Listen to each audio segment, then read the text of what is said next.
नमस्कार प्यारे विद्यार्थियों, ऑक्सफोर्ड की डिजिटल क्लासरूम में आपका हार्दिक स्वागत है।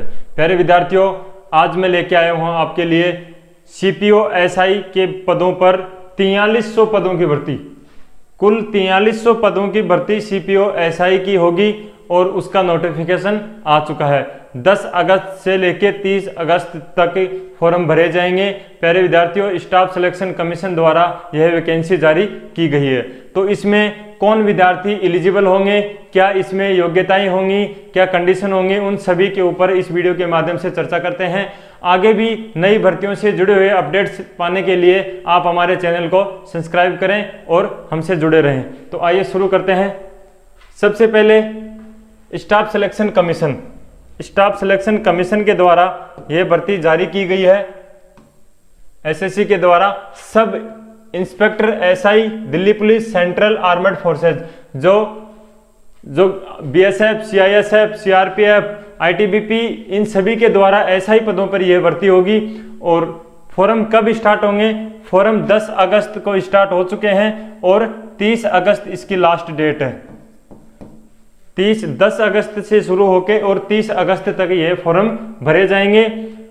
उसके बाद में बात करें एप्लीकेशन फीस की कि इसमें फीस चार्ज क्या होगा। तो प्यारे विद्यार्थियों, जनरल, ओबीसी और ईडब्ल्यूएस के लिए नाममात्र 100 रुपये इसमें चार्ज होगा और एससी, एसटी और फीमेल कैंडिडेट के लिए कोई चार्ज नहीं होगा। उसके बाद में बात करें कि इसमें आगे क्या कंडीशन है, तो प्यारे विद्यार्थियों, इसमें sub inspector age limit, as की सबसे बड़ी बात है कि एज कितनी होनी चाहिए। काफ़ी स्टूडेंट्स को यह संशय होता है कि एज कितनी इसमें एलिजिबल है। तो प्यारे विद्यार्थियों, आपको बता दो, मिनिमम एज 20 वर्ष होनी चाहिए। मिनिमम एज 20 वर्ष और मैक्सिमम 25 वर्ष। और आयु की गणना कब से होगी? 1/1/2022 से, 1 जनवरी 2022 से आप अपनी एज को काउंट कर सकते हैं। क्या आप 20 और 25 के बीच में हैं? उसके लिए एक चीज़ और बता दो आपको कि ओबीसी और एससी एसटी के लिए अलग से छूट होती है। ओबीसी के लिए 3 इयर्स और एससी एसटी के लिए 5 इयर्स।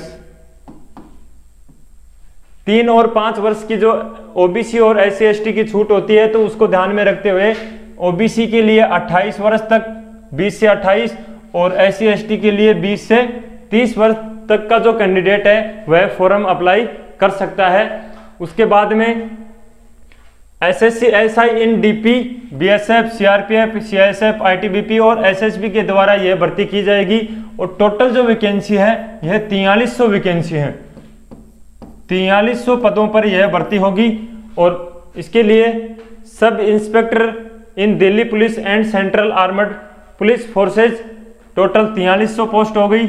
और इसके लिए आपको जो एलिजिबिलिटी है कि एलिजिबिलिटी क्या होगी इसमें, तो दिल्ली एसआई के लिए बैचलर डिग्री, स्नातक के साथ, सिर्फ दिल्ली पुलिस एसआई के लिए है ये स्नातक प्लस ड्राइविंग लाइसेंस,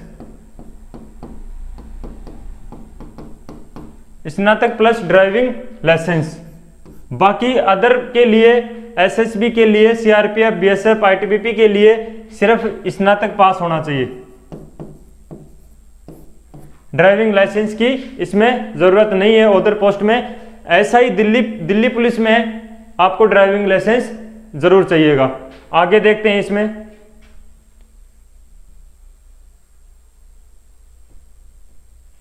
प्यारे विद्यार्थियों, कैटेगरी वाइज जो वैकेंसी डिटेल है कि general, EWS, OBC, SC, ST और टोटल वैकेंसी। तो इस प्रकार से अगर देखें तो दिल्ली पुलिस में बात करें कि दिल्ली पुलिस में जो एसआई की जो भर्ती होगी उसमें कितने पद हैं? टोटल पद तो दिए गए हैं 228, फीमेल और मेल। मेल की बात करें तो मेल के 103 पद होंगे और फीमेल के 51 कुल पद होंगे। तो इसमें अलग अलग कैटेगरी वाइज दिया गया है इसमें, जैसे ईडब्ल्यूएस 23 पद और ओबीसी के 54 पद, एससी के 30 पद, एसटी के 18 पद। तो इस प्रकार से जनरल के लिए 103 हो गए, ईडब्ल्यूएस के लिए 23, 54, 30, 18 टोटल कितने हो गए 228। उसी प्रकार से फीमेल के लिए 51 जनरल में हो गए, 11 ईडब्ल्यूएस ओबीसी 27 और एससी के लिए 15, एसटी के लिए 8 और टोटल कितने हो गए 112। तो इस प्रकार से दिल्ली पुलिस के लिए 228 मेल और फीमेल 112 पद। उसके बाद में है बीएसएफ। बीएसएफ में कितने मेल और कितने फीमेल है, तो बीएसएफ में मेल 336 और फीमेल 17। फीमेल कैंडिडेट 17 होंगी। मेल के लिए जनरल के लिए 113 पद, ईडब्ल्यूएस 20, ओबीसी 104, एससी 58 और एसटी के लिए 21 पद होंगे। एसटी के लिए 21, तो इस प्रकार से 336 पद हो गए। इसी क्रम में आगे सीआईएसएफ में टोटल मेल होंगे 77 और फीमेल होंगी 9। उसी प्रकार से सीआरपीएफ में मेल कैंडिडेट होंगे 3006, जो कि सबसे ज्यादा जो कैंडिडेट हैं वह सीआरपीएफ में है। और उसके बाद में फीमेल की बात करें तो फीमेल में है टोटल 106। तो इस प्रकार से सीआरपीएफ के लिए जो कैटेगरी वाइज हो गया, जनरल 1217, ईडब्ल्यूएस 301, ओबीसी 312, एससी और एसटी, तो इस प्रकार से 306 और महिलाओं के लिए 106 पद है। उसी का आगे देखें तो आईटीबीपी में मेल कैंडिडेट 162 और फीमेल कैंडिडेट 29 होंगी। उसके बाद में बात करें एसएसबी सशस्त्र सीमा बल, मेल कैंडिडेट होंगे 210 और फीमेल कैंडिडेट होंगे इसमें 8। तो इस प्रकार से टोटल कैटेगरी वाइज हमने जो वैकेंसी डिटेल थी वो देखी मेल और फीमेल की। आगे बात करें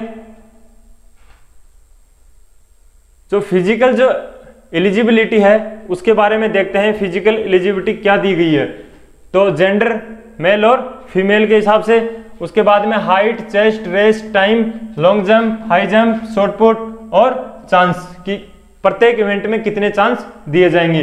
तो बात करें मेल, जनरल, ओबीसी और एससी की हाइट की, तो हाइट होगी 170 सेंटीमीटर मेल कैंडिडेट्स की। वहीं मेल कैंडिडेट की बात करें एसटी में, तो एसटी में हाइट होगी 162। वहीं बात करें फीमेल की जनरल, ओबीसी और एससी में, तो फीमेल कैंडिडेट की हाइट होगी 157 सेंटीमीटर। और बात करें फीमेल एसटी की, तो एसटी की होगी 154 सेंटीमीटर, 154 सेंटीमीटर। वही बात करें चेस्ट, तो चेस्ट में मेल, जनरल, ओबीसी और एससी की होगी 80 से 85 सेमी।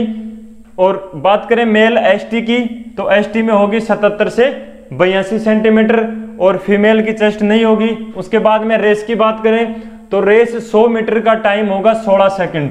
100 मीटर रनिंग का टाइम होगा 16 सेकंड मेल कैंडिडेट के लिए, और फीमेल का टाइम होगा 100 मीटर रनिंग का 18 सेकंड का। वही बात करें लॉन्ग जंप होगा मेल कैंडिडेट, जनरल, ओबीसी और एससी का 3.65 मीटर, और फीमेल की बात करें तो फीमेल का होगा 2.7 मीटर। वही बात करें हाई जंप, तो हाई जंप होगा मेल कैंडिडेट 1.2 मीटर और फीमेल कैंडिडेट का होगा 0.9 मीटर। वही आगे देखें शॉर्ट पुट में 4.5 मीटर मेल कैंडिडेट और फीमेल का शॉर्ट पुट नहीं होगा। उसके बाद में प्रत्येक इवेंट्स के लिए सभी कैंडिडेट्स को फीमेल और मेल कैंडिडेट्स को 3-3 चांस दिए जाएंगे प्रत्येक इवेंट के। आगे देखते हैं इसमें, यह आपकी फिजिकल हो गई। उसके बाद में आगे इसमें बता दूं आपको प्यारे विद्यार्थियों कि एग्जाम का क्या पैटर्न होगा इसमें। तो एग्जाम इसमें प्यारे विद्यार्थियों 2 होंगी, एग्जाम 2 होंगी इसमें। पहली एग्जाम का आपको सिलेबस बता देता हूं कि पहली एग्जाम में सिलेबस क्या होगा। इसमें होगी रीजनिंग होगी। उसके बाद में मैथ होगी। उसके बाद में जीके, करंट अफेयर, सामान्य ज्ञान हो गया, और एक होगा इसमें इंग्लिश। इस प्रकार से 50-50 नंबर के ये टॉपिक होंगे। इनसे 50 नंबर की रीजनिंग, 50 की मैथ, 50 का जीके और 50 की इंग्लिश। तो इस प्रकार से टोटल 200 अंक का पेपर होगा और समय होगा इसमें, समय इसका जो समय होगा वह 2 घंटे का होगा। 2 घंटे का समय होगा। 1/4 नेगेटिव मार्किंग, 1/4 नेगेटिव मार्किंग होगी। 4 जो सब्जेक्ट होंगे, 200 अंक का पेपर होगा और 120 मिनट होंगी इसमें, मतलब 2 घंटे होंगे और 1/4 नकारात्मक मूल्यांकन होगा। साथ ही बात करें सेकंड पार्ट की, तो सेकंड पार्ट में इंग्लिश में कुल 200 नंबरों का पेपर होगा। टोटल 2 घंटे का होगा। टाइम इसमें भी 2 घंटे होगा और पूरा पेपर इंग्लिश में होगा 200 अंक का। तो इस प्रकार से 2 एग्जाम होंगी, फर्स्ट एग्जाम और सेकंड एग्जाम। पीटी पीएचटी होगा, जो कि फिजिकल एलिजिबिलिटी, आपको जो डिटेल्स थी उसमें मैंने आपको सभी डिटेल्स उसमें बता दी है कि क्या क्या इसमें डिटेल होंगी और क्या एलिजिबिलिटी है, क्या योग्यता है, क्वालिफाई क्या कितना होना चाहिए। जितनी भी इसमें जो डिटेल थी वो सभी आपको बता दी गई है। उम्मीद करता हूं कि आपको ये अच्छे से समझ में आया होगा। और प्यारे विद्यार्थियों, जो भी विद्यार्थी इस वैकेंसी के लिए एलिजिबल है वह अपना फॉर्म अवश्य भरें और अपना अच्छे से इसकी तैयारी करें, चाहे वो फिजिकल की तैयारी हो या फिर टेस्ट की तैयारी हो। तो उम्मीद करता हूं कि आपको ये जो वैकेंसी की जो डिटेल थी मैंने आपको अच्छे से समझाने की कोशिश की है और आपको अच्छे से समझ में आई होगी। तो इसी प्रकार से नई भर्तियों की जो अपडेट्स हैं उनके लिए आप हमारे चैनल से जुड़े रहिए और आपको जैसे ही कोई नई भर्ती आती है उसकी डिटेल बताई जाएंगी। जय हिंद।